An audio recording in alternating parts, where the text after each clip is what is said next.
La liberté que nous voulons. L'émission de l'association pour une constituante. Car il pense comme moi que rien ne vaut mieux ma foi qu'une république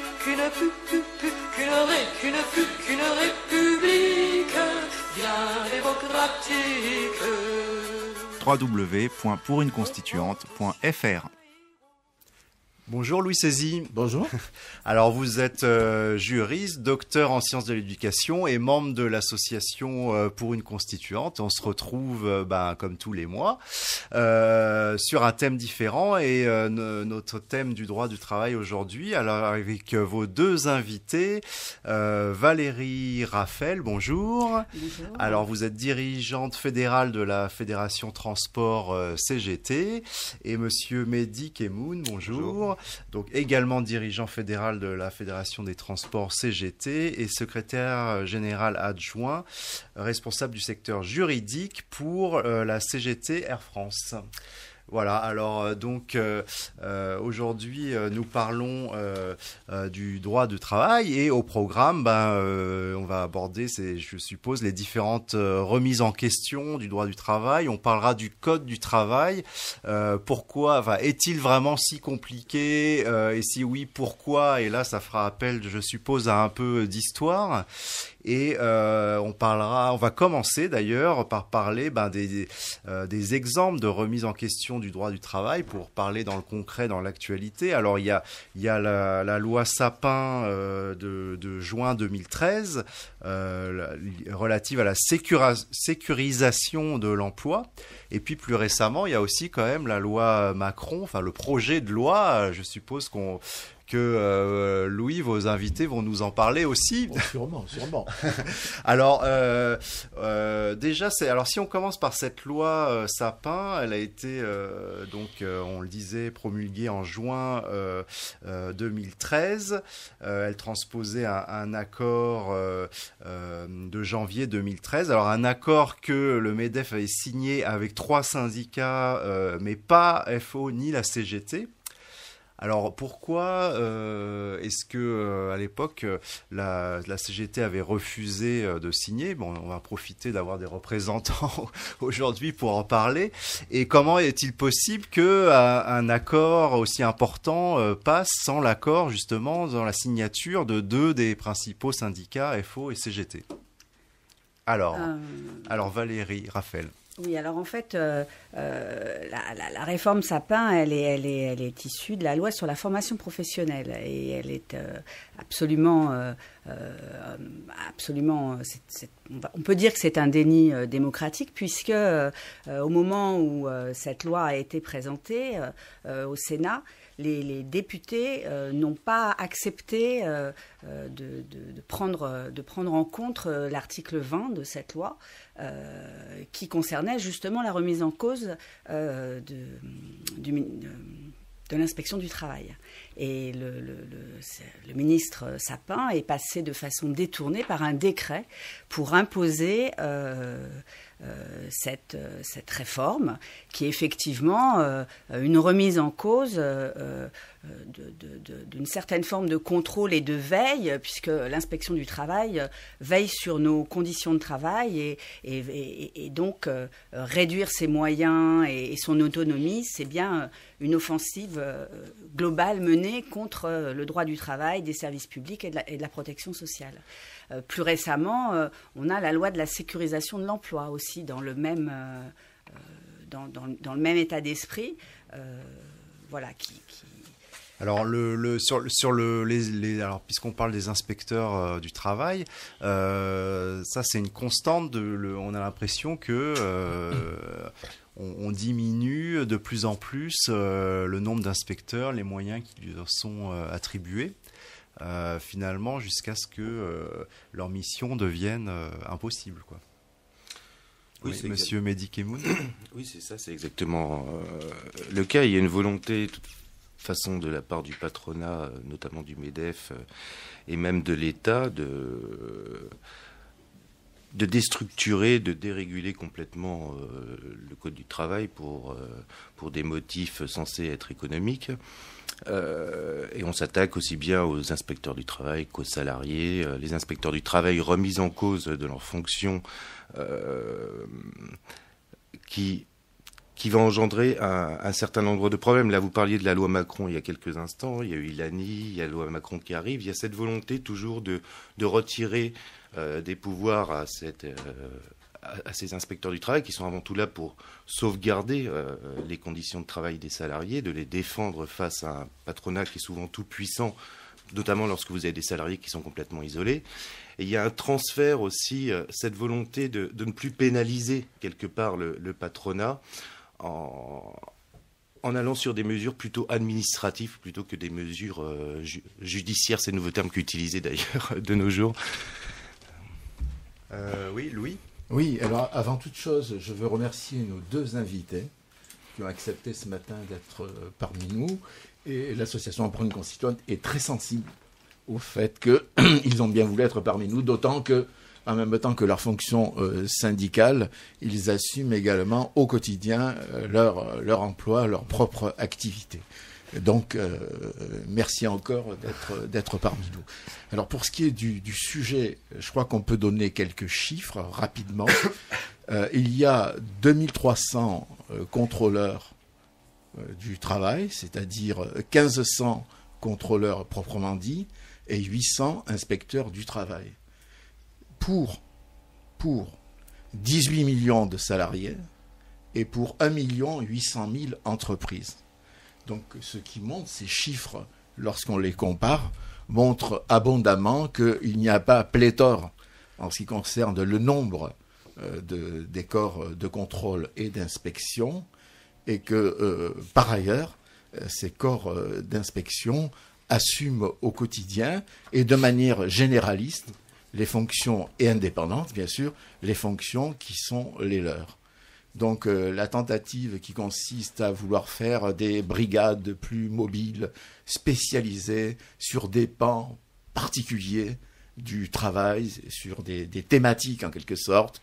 Il y aurait les spécialistes de l'amiante, il y aurait les spécialistes dans le domaine de l'agriculture, etc., etc., montre tout de même que là, il y a une réduction du champ de leur intervention et en même temps une atteinte qui est portée à leur indépendance, car il y aura des responsables au niveau de ces brigades mobiles de 8 à 12 personnes, et ces responsables tiendront de manière très forte le fonctionnement de ces brigades. Et il y a là donc une déperdition de l'indépendance des inspecteurs et des contrôleurs du travail. Et c'est très grave, puisque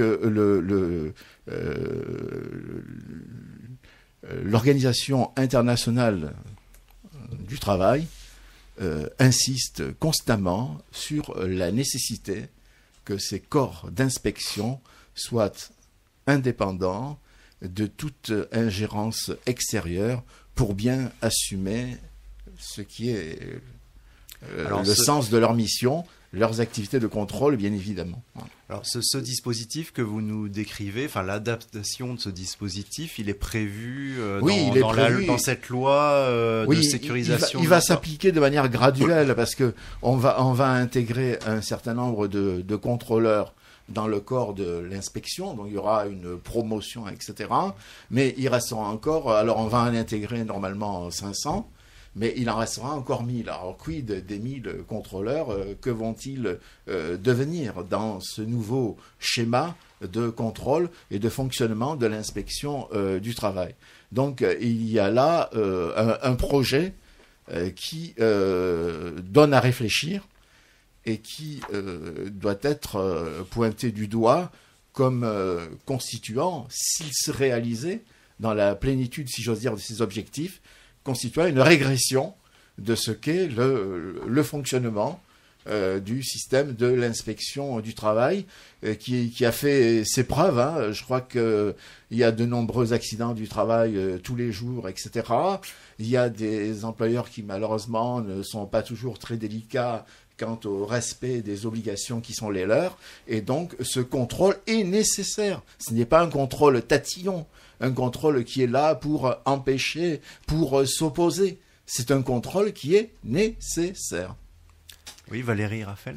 Oui, c'est-à-dire qu'en même temps, qu'on supprime les contrôles ou qu'on les allège énormément, l'État se désengage aussi de ses obligations, donc à ce niveau-là, et met en place des règles, ou des lois qui placent le salarié très directement face à son employeur. Alors, cette façon de faire, c'est d'une certaine façon, avec certaines, je ne vais pas dire organisations, parce que nous, la CGT, nous parlons d'organisation syndicale et nous refusons le terme de partenaire social, mais certains partenaires sociaux font très clairement de la cogestion, de la précarisation de l'emploi, dans la continuité d'un processus de totale déréglementation et de libéralisme, ce qui n'est absolument pas acceptable.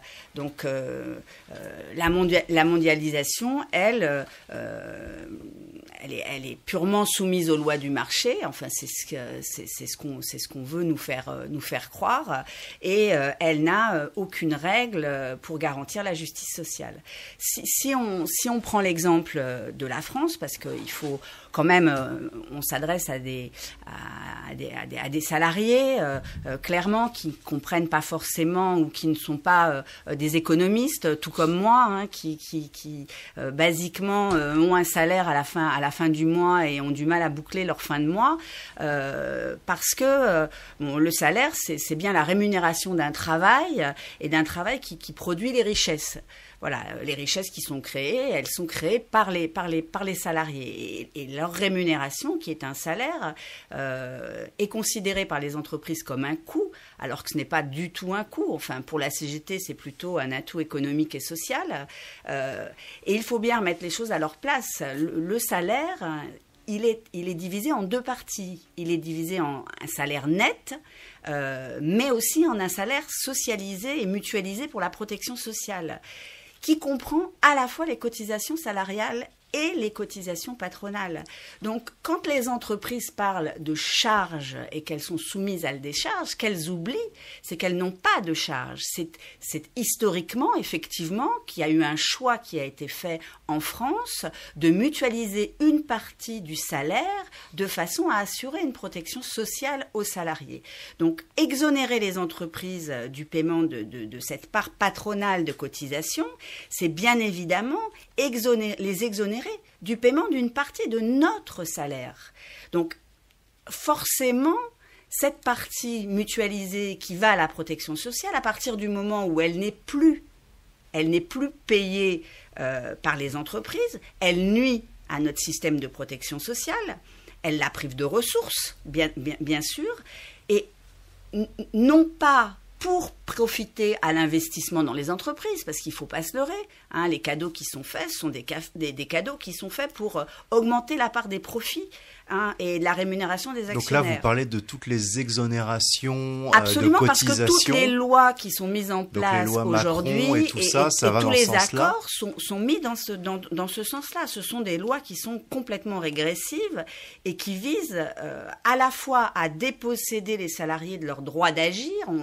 On remet en cause les prud'hommes, par exemple, en diminuant la possibilité des salariés de saisir le tribunal pour réparation. Ça passe de 5 à 2 ans, par exemple. Alors, comment on explique ça? Parce que c'est pas au nom de la compétitivité des entreprises qu'on va réduire le recours au prud'homme, par exemple.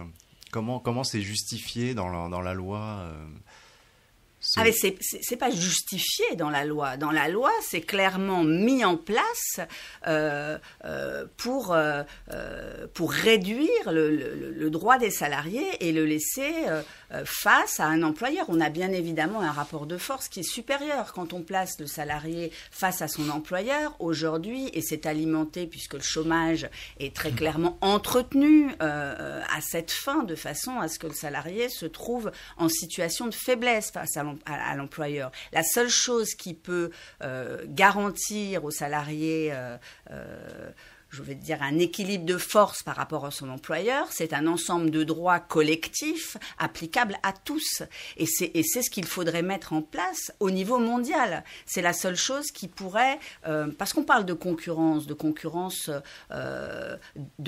loyale et non faussée. Mais comment une concurrence peut-elle loyale et non faussée dans un monde où la plupart des travailleurs, ou un grand nombre de travailleurs, ont des droits équivalents à zéro, et que même la Déclaration des droits de l'homme n'est pas respectée. Il faudrait se pencher un peu plus sur ces sujets. Oui, Monsieur Kemoun. Oui, c'est exactement ça. On entend tous les jours déréguler pour libérer les énergies et créer de l'emploi. Bon, on fait que ça de déréguler en France depuis plus de 10 ans, au niveau de l'Europe également. L'ANI était censé être dans cette logique, mais quand on regarde déjà aujourd'hui, c'est plus de 150 000 chômeurs, donc créer de l'emploi, excusez-moi, c'est pas ça qui crée de l'emploi. Donc l'ANI, c'est l'accord national interprofessionnel, avec la loi qui a découlé derrière. Qui est donc la loi Sapin qui a découlé de cette ANI. Tout à fait. Et la loi Macron est toujours dans cette logique. Tout à l'heure, on parlait des inspecteurs du travail. On est vraiment là-dedans. On essaye de casser le droit pour laisser libre, au nom d'une croissance, une croissance qui est censée exister pour cette croissance. En fait, on essaie de nous faire croire que cette croissance que les entreprises pourraient obtenir serait freinée par les règles sociales, le droit du travail, etc. Il n'en est rien. Il n'en est strictement rien. Et la loi Macron veut continuer à assouplir ça en assouplissant les licenciements.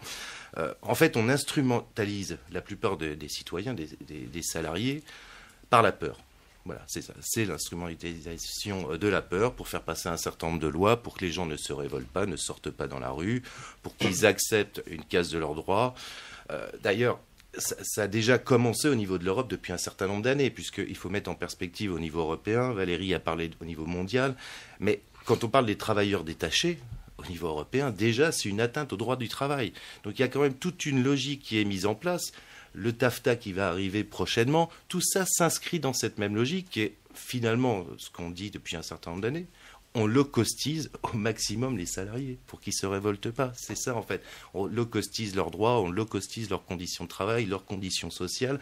On est là en fait pour les faire taire, pour un rendement de l'action qui serait censé demain aller au bénéfice de nous, citoyens salariés. On se moque du monde en fait. On est en train d'inverser... en fait, on est en train de, on inverse la redistribution des richesses. Voilà, c'est ça. Voilà, et donc tout ça, comme vous le disiez, tient vous disiez sur la peur, sur le fait que les salariés sont isolés et n'ont pas d'action collective, et notamment l'importance du chômage, j'imagine, joue un rôle parce qu'on a toujours peur. On a peur du déclassement, de perdre son emploi. On a peur du chômage. Donc tout ça fait que ça tient, quoi. Oui, alors c'est entretenu bien sûr par la peur et par le chômage, ça c'est très clair, mais c'est aussi entretenu par le discours qui est tenu dans les entreprises, puisque ça va toujours mal, on va pas y arriver, on va fermer, etc. Donc ça c'est entretenu, et puis c'est entretenu aussi par un discours syndical et des actions syndicales qui ne sont pas cohérentes, c'est-à-dire qu'on a effectivement des organisations syndicales qui ont accepté le fait d'être des partenaires sociaux et qui ont accepté de négocier la précarité. Voilà, Alors là, vous parlez de la CFDT. Oui, bien sûr, je parle de la CFDT, de la CGC et de la CFTC qui ont signé l'accord sur la loi de sécurisation de l'emploi, qu'on pourrait plutôt appeler loi de sécurisation de l'employeur, parce que dans cette loi, tout est fait pour accorder encore plus de droits et moins de règles pour les licenciements et plus de droits pour les employeurs. On est dans le...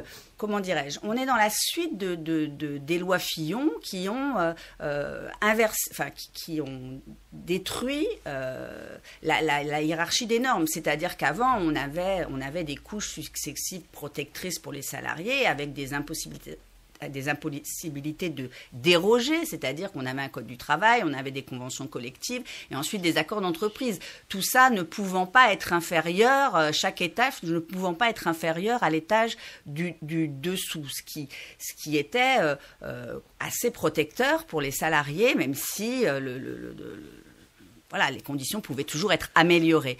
Aujourd'hui, on peut déroger à ça. Et l'accord, la loi de sécurisation, elle déroge totalement à toutes ces règles. Et ça, c'est très, très grave. C'est-à-dire que, par exemple, les accords au niveau d'une entreprise ne pouvaient pas être moins favorables aux salariés que les accords de branche. Absolument. Et les accords de branche ne pouvaient pas être inférieurs au Code du travail. Ça change maintenant. Absolument. Et on sait très bien que d'une entreprise à une autre, le rapport de force est forcément, bien évidemment, différent. Et que dans les entreprises où les partenaires sociaux choisissent la négociation à minima, et bien évidemment, les salariés seront perdants. Et donc, ça entraîne des disparités. Mais ça va tout va dans le même sens. Hein. On cherche à nous faire avoir un dialogue social totalement différent. Il y a une vraie réforme du dialogue social qui est en train de se mener, contre lequel la CGT se bat, bien évidemment.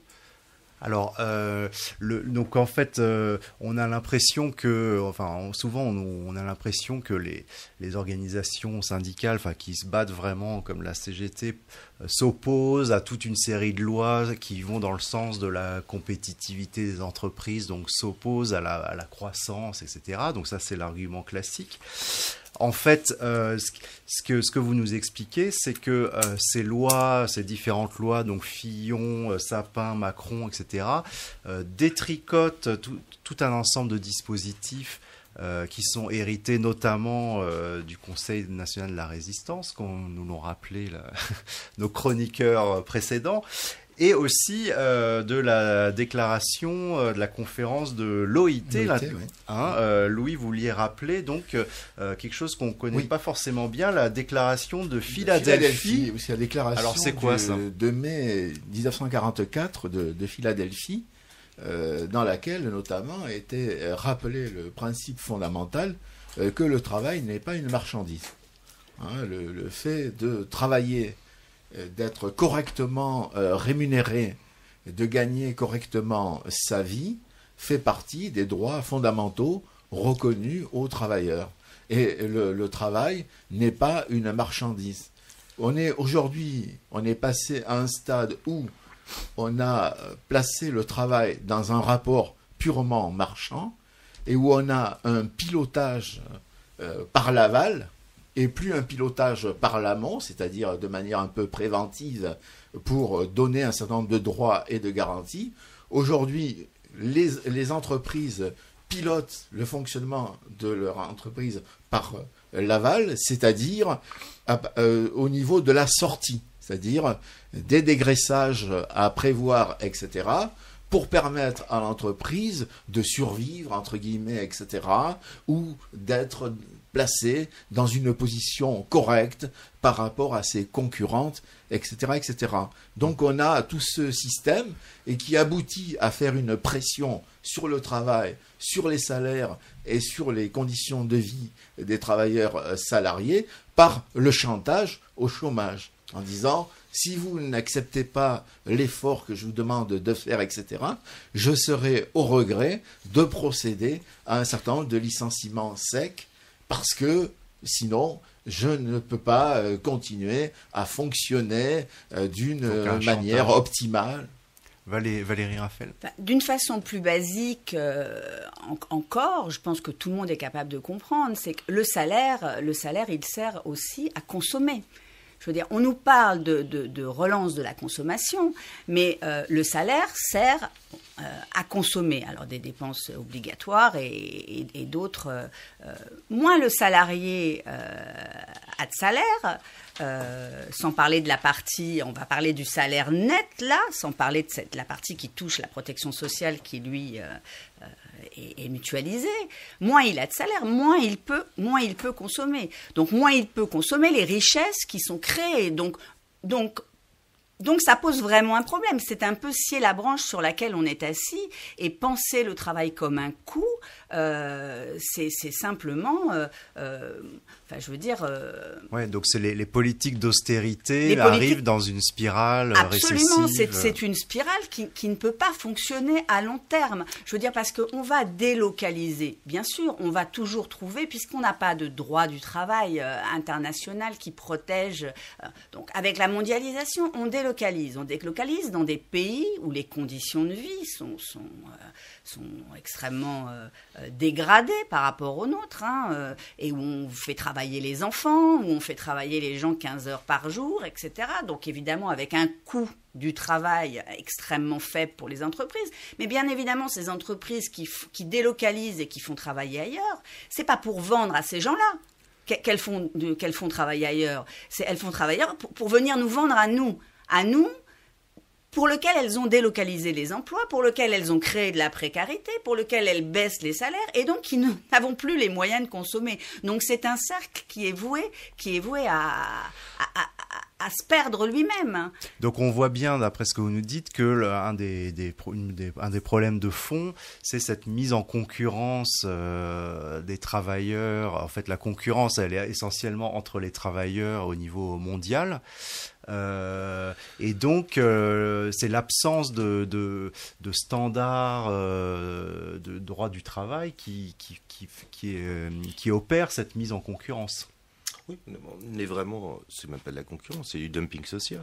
Faut pas avoir peur. Donc le dumping social. On est dans le dumping social complet, que ce soit même au niveau européen. Au niveau européen, on n'a même pas besoin d'aller au-delà du monde. On est dans le dumping social actuellement. La règle, c'est ça. On peut nous dire que non, on combat le dumping social, c'est faux. C'est faux, on est dans une volonté... quand on voit au niveau européen, il y a une volonté de faire plaisir aux anglo-saxons, soyons clairs. Les anglo-saxons, il y a une volonté de limiter au minimum les règles sociales, le droit du travail, etc., de niveler vers le bas. Je vais vous prendre un exemple tout simple. Le personnel navigant dans les avions. Il y a une règle qui est sortie au niveau européen qui s'appelle les FTL. C'est la limitation du temps de travail à bord des avions. Eh bien, ces règles, elles sont moins disantes socialement que les règles actuellement en France. Et bien, demain, elles vont s'appliquer en France. Et ça, ce sont des règles qui ont été défendues sous prétexte que ça améliorerait les conditions de travail dans un certain nombre de pays. Effectivement, ça améliore, mais ça entraîne une régression sociale dans d'autres pays. Et le patronat a tout fait, et les pays anglo-saxons et nordiques, puisqu'il y a quand même une opposition actuellement en Europe, politique et sur la vision de la société de demain entre les pays nordiques et anglo-saxons et les pays ce qu'on appelle du Sud généralement. Et donc il y a eu un refus clair de la part de la Commission européenne, des parlementaires, de mettre en place des clauses de non-régression sociale. Donc nos élus valident des clauses de régression sociale. C'est quand même assez grave. Et en fait, la loi Macron s'inscrit là-dedans.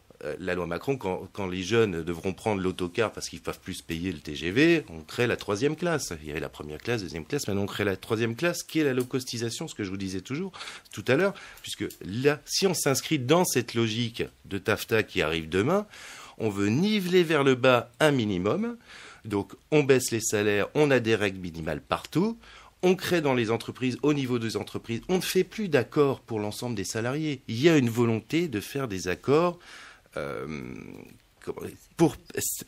pas sectoriel, c'est pas le terme que je vais utiliser, catégoriel. On est dans une volonté de mettre en place des accords catégoriels, de mettre en concurrence les salariés entre eux dans les entreprises en mettant en place ce qu'on appelle des business units, des centres de résultats.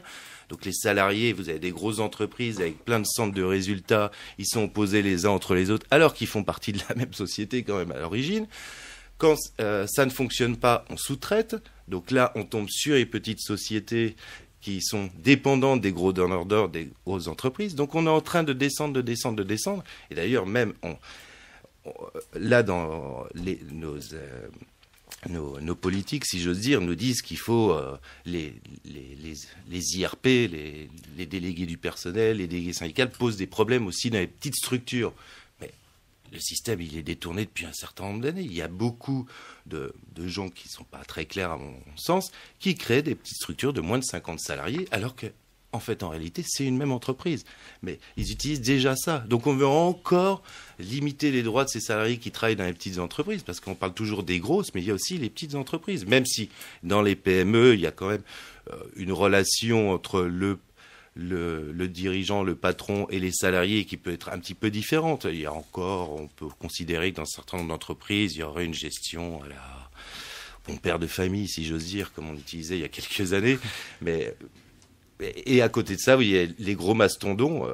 Hier, si on prend on peut faire un parallèle. Hier, le dirigeant d'entreprise, c'était le notable local. Maintenant, le dirigeant d'entreprise des grosses structures, il est en train de comparer son loft à New York. Il ne s'occupe plus de la problématique locale. Donc ça, c'est la financiarisation, c'est-à-dire les actionnaires, ce ne sont plus les dirigeants, ne sont plus les managers de l'entreprise. Alors comment est-ce qu'on peut, ou qu'est-ce qu'il faut, que faire, ou que faites-vous pour essayer de limiter, voire d'inverser ce nivellement par le bas là qu'on est en train de décrire, hein, donc les différences de standards du travail dans les différents pays et cette mise en concurrence aboutit en fait à un nivellement par le bas, ce que vous appelez le dumping social. Je vais juste vous donner, parce que les chiffres, bon, je pense que les auditeurs, les chiffres, c'est pas passionnant pour eux, mais je vais juste vous donner quand même deux chiffres. En 1950, pour 100 euros, alors évidemment, ce n'était pas des euros, mais on se replace par rapport à aujourd'hui, sur 100 euros, 14 euros étaient reversés à la finance, c'est-à-dire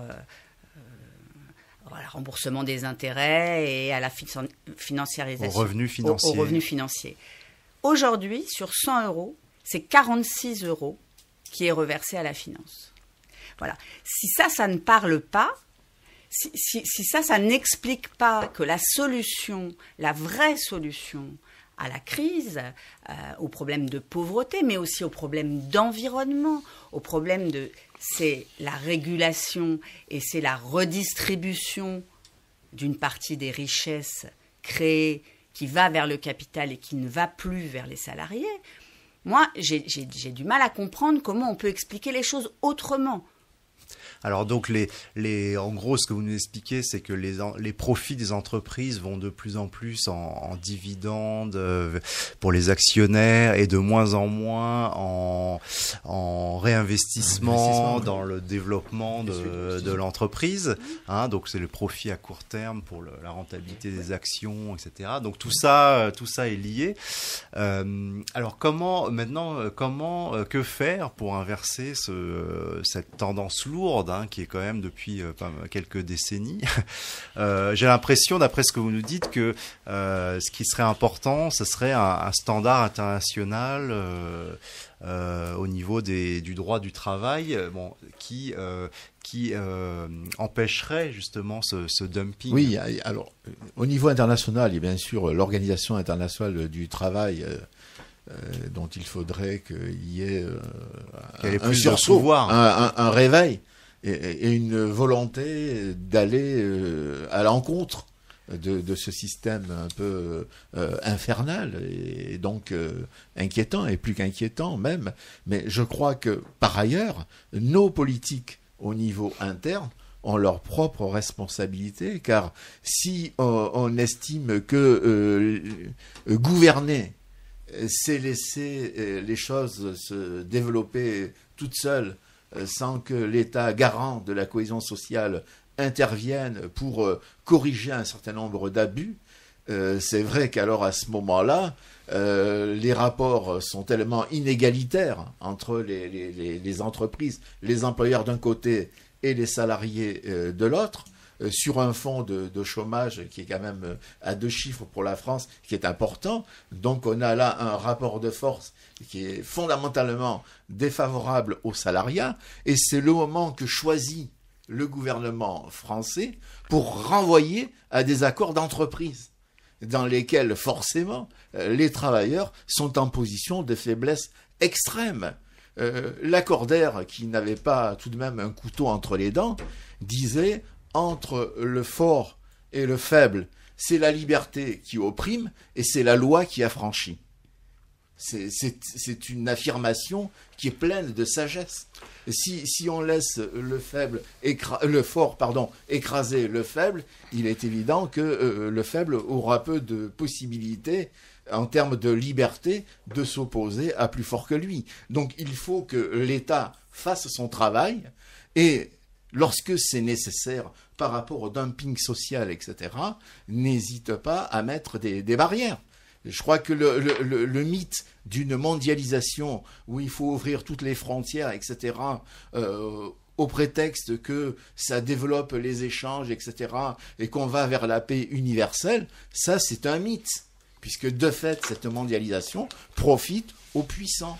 Aux puissances économiques et financières. Si cette mondialisation était accompagnée d'une unification, d'une homogénéisation en termes de droit du travail et en termes fiscal, à ce moment-là, on n'aurait plus ces effets de dumping fiscal, de dumping social. Il faut effectivement non seulement la création de règles mondiales déclinées nationalement, mais il faut aussi une surveillance quant à l'application de ces règles et des moyens donnés pour imposer le respect de ces règles. Parce que des règles, on en a encore quelques-unes, mais elles ne sont absolument pas respectées.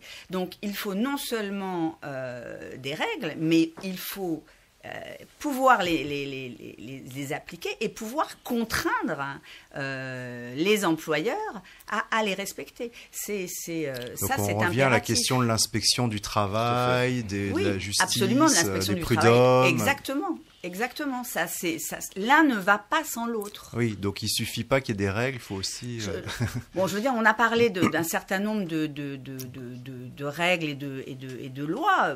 Moi, parmi les mesures qui sont mises en place, il y a aussi une chose qui me choque énormément, parce que là, ça touche la santé. Alors, les conditions de travail qui sont remises en question, ça touche la santé des salariés, parce que bien évidemment, ça crée énormément de souffrance au travail, les diminutions des effectifs, la surcharge de travail, etc.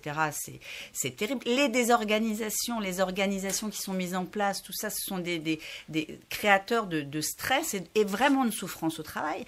Mais alors là, dernièrement, il y a une vraie remise en cause de la médecine du travail aussi, avec la suppression voulue de la visite médicale d'embauche, de la visite périodique, de remettre ça dans les mains des médecins traitants.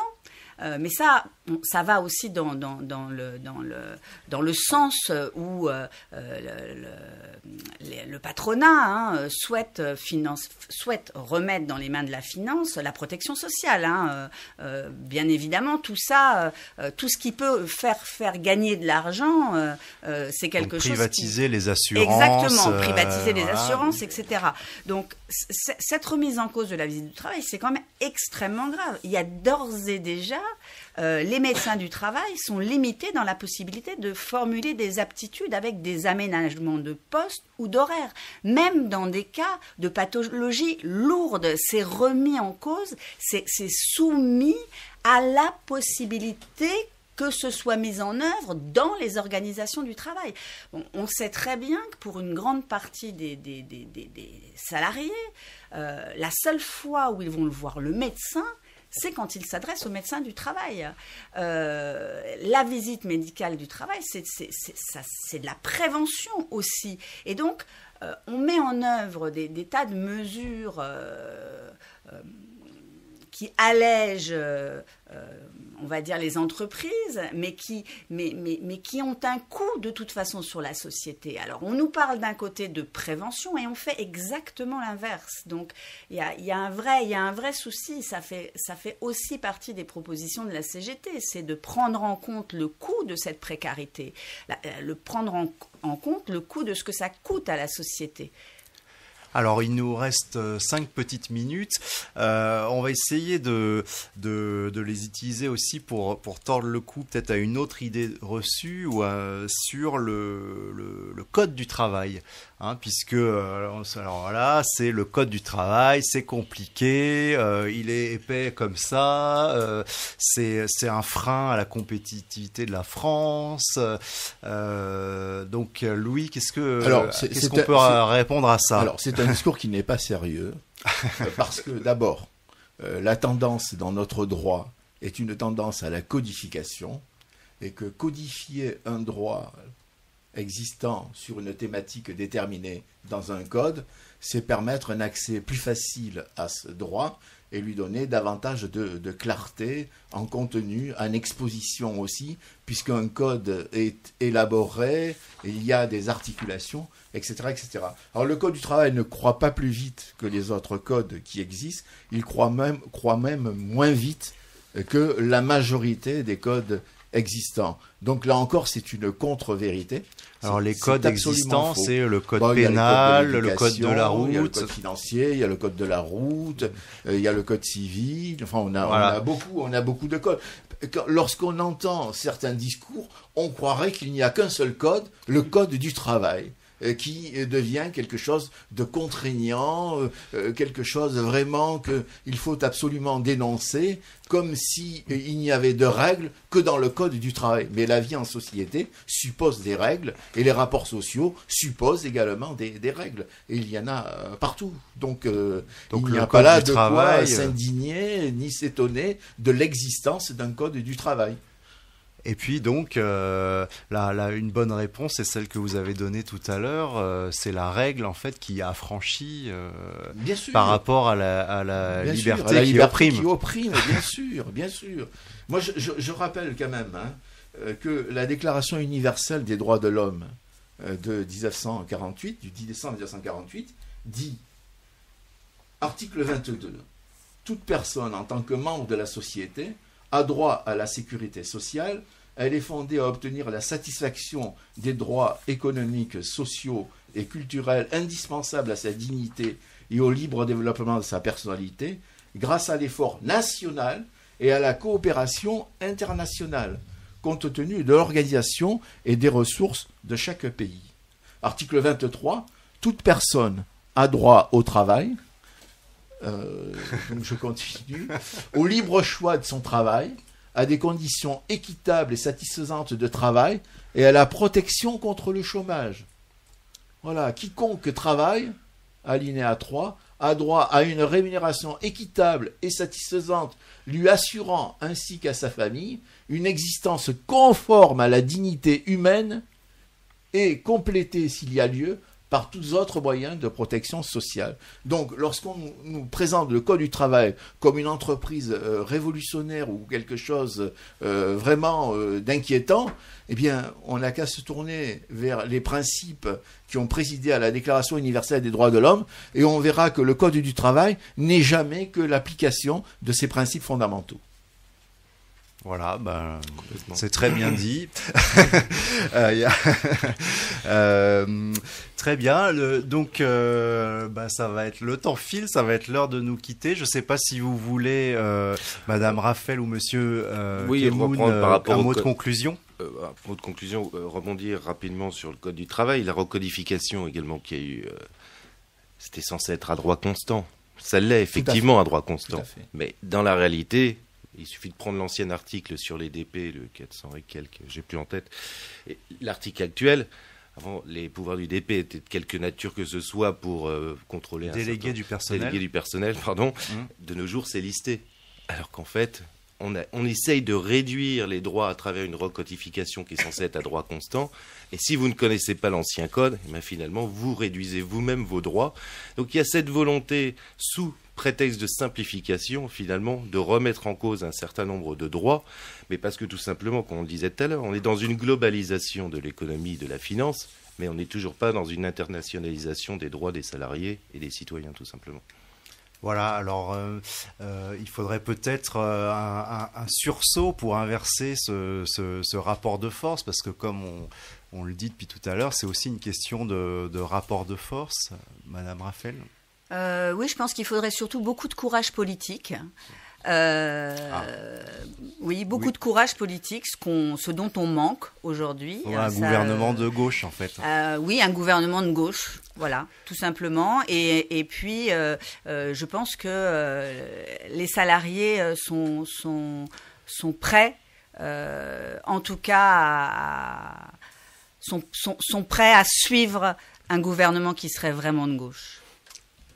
Voilà, ça sera le mot de la fin. Merci beaucoup, en tout cas, d'être venu à ce micro. Donc, je rappelle donc Valérie Raphael, donc vous êtes dirigeante fédérale de la Fédération des transports CGT, Monsieur Mehdi Kemoun également, et vous êtes également secrétaire général adjoint, responsable secteur juridique CGT Air France. Et merci Louis pour cette énième émission. Merci surtout à nos invités. Merci à vous de nous avoir donné l'antenne. Petit jingle, on se retrouve juste après. Louis portait la couronne. La liberté que nous voulons. Bientôt à mes avis, L'émission de l'Association pour une constituante. car il pense comme moi que rien ne vaut mieux ma foi qu'une république